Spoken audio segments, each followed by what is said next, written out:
Кандидат в депутаты в Госдуму от «Единой России» Петр Черкашин 7 августа записал видео с призывом сбора денег и помощи пострадавшим от пожаров. На первый взгляд поступок действительно благородный и достойный похвалы. Однако, давайте по делу.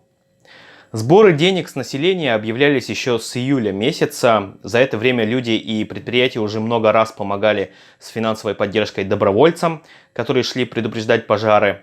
И хорошо. Да, такая практика в целом существует, ничего такого в этом нет.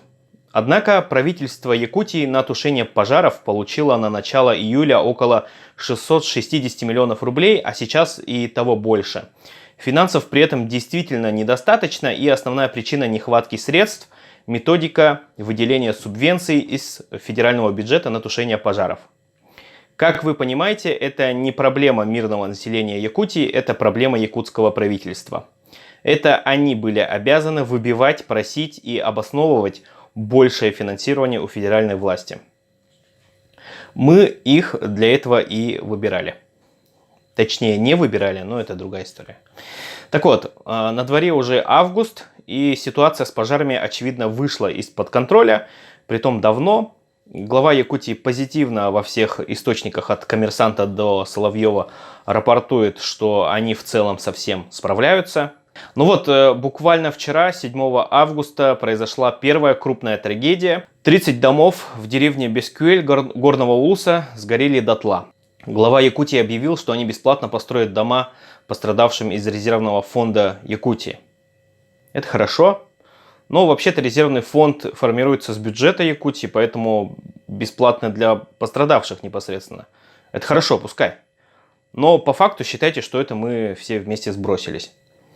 Очевидно, что эти семьи лишились не только домов, но и одежды, бытовой техники, мебели и так далее. Понятное дело, что одних домов недостаточно, и власть обязана помочь с финансами для того периода времени, пока они не заселятся. Глава Якутии для этого выделил по 30 тысяч рублей. И я не против помочь погорельцам. Давайте действительно поможем вещами, финансами, если у вас есть возможность. Взаимопомощь – это здорово, это хорошо. И помощь должна проходить централизованно. Я уточнил, позвонил, всю гуманитарную помощь вы можете оказать через добровольцев Якутии. Они готовы принять и передать вашу помощь пострадавшим. Инстаграм Добро ЕКТ. Они находятся по новому адресу Орджоникидзе 28. Это там, где дворец спорта 50 лет Победы. Лучше заранее позвоните.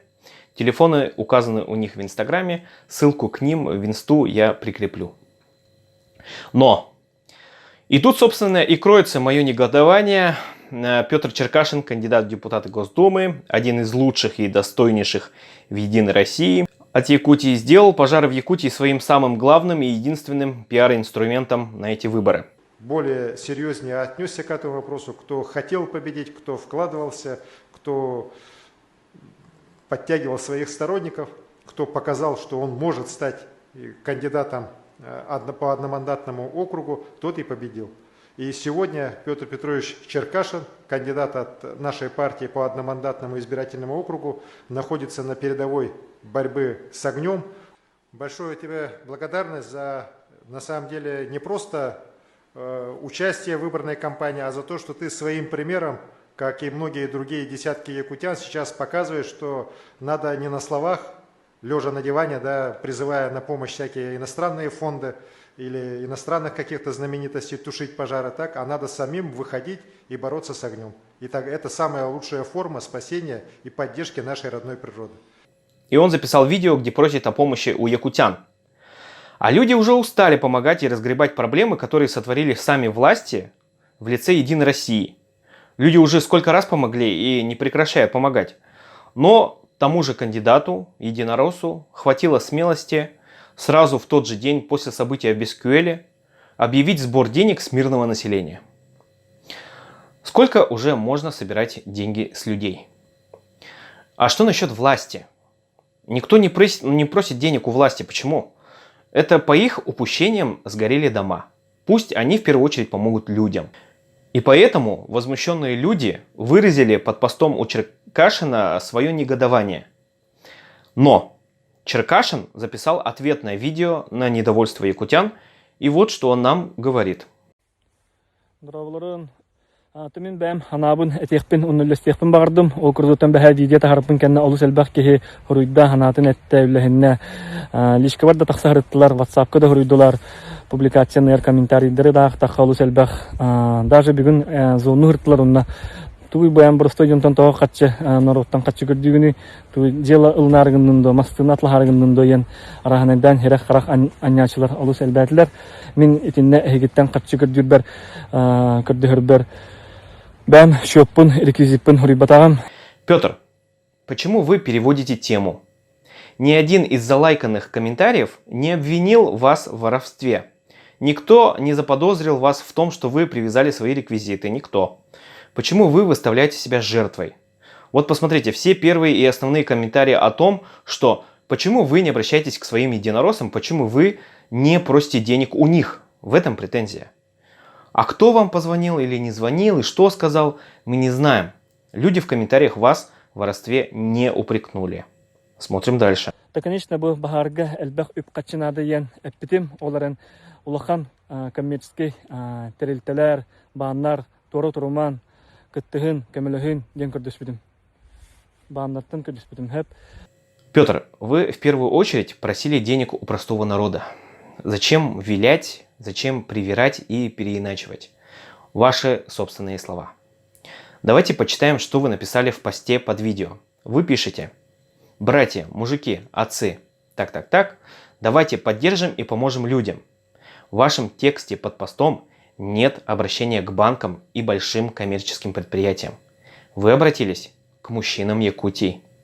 А теперь слушаем, к кому вы обратились в самом видео. Сахасирин Лохтахтара, то есть жители Якутии. Слушаем дальше.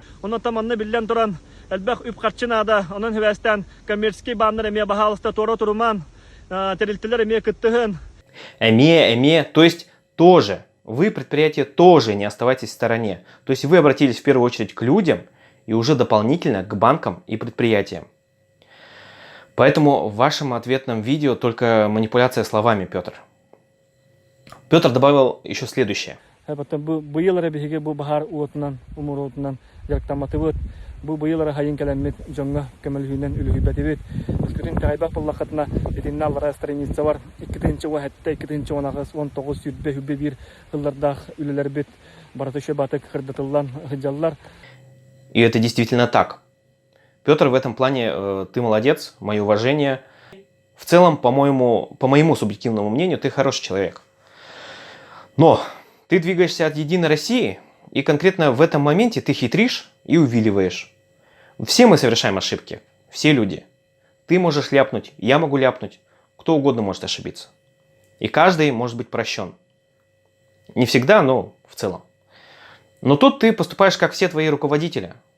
Делаешь косяки и говоришь, что так не было. И еще я заметил странную вещь. Под прежними постами Черкашина все позитивные комментарии не имеют лайков. Вот такие аплодисменты, и никто не лайкает. Вот даже если есть лайки, например, вот 4 лайка, то 2 из них от самого Черкашина, 1 от провластного паблика saha.ru, где постоянно хвалят Черкашина, Данчику и Луцкана. Получается, 3 лайка поставили свои же, и это не скрывают. А 4-й лайк от некоего Павла Жиркова. Заходишь к нему на страницу, страница, конечно же, закрытая, и у человека такой конкретный комплекс неполноценности, видимо, что он даже не то чтобы не ставит на аватарку свою фотографию, а просто пишет свою фамилию с маленькой буквы. Ну да, еще у него 0 публикаций. Ну, кроме шуток, очевидно, что это бот. А теперь смотрите, если раньше под постами лайков у комментариев не было, то вот у ответного видео от Черкашина вдруг становится очень много хвалебных комментов и много лайков к ним. И при том на тот момент по 40 лайков примерно, то есть плюс-минус одинаково. И вот заходишь посмотреть, кто полайкал, и одни и те же люди, просто одни и те же. А когда заходишь к ним на страницу, то все страницы закрытые, примерно одинаковое количество подписок и подписчиков, и публикаций по 2-5 штук. Вы нас, якутян, вы своих земляков держите за баранов? Вот в чем ваша проблема. Никто из народа не будет вас поддерживать. Вы же из-за этих ботов из бюджетных денег тратитесь. Из наших денег покупайте телефоны, оформляйте симки, заводите аккаунты, нанимайте человека, которому за это платите зарплату. И платите аренду из ЖКХ за помещение, где этот работник сидит. И он наверняка еще и не один. За наши же деньги вы держите нас за баранов. Вот в чем проблема. А еще, Петр, ты пишешь у себя под видео. Не до выборов, не до агитации. А потом делаешь на этот пост рекламу в Инстаграме.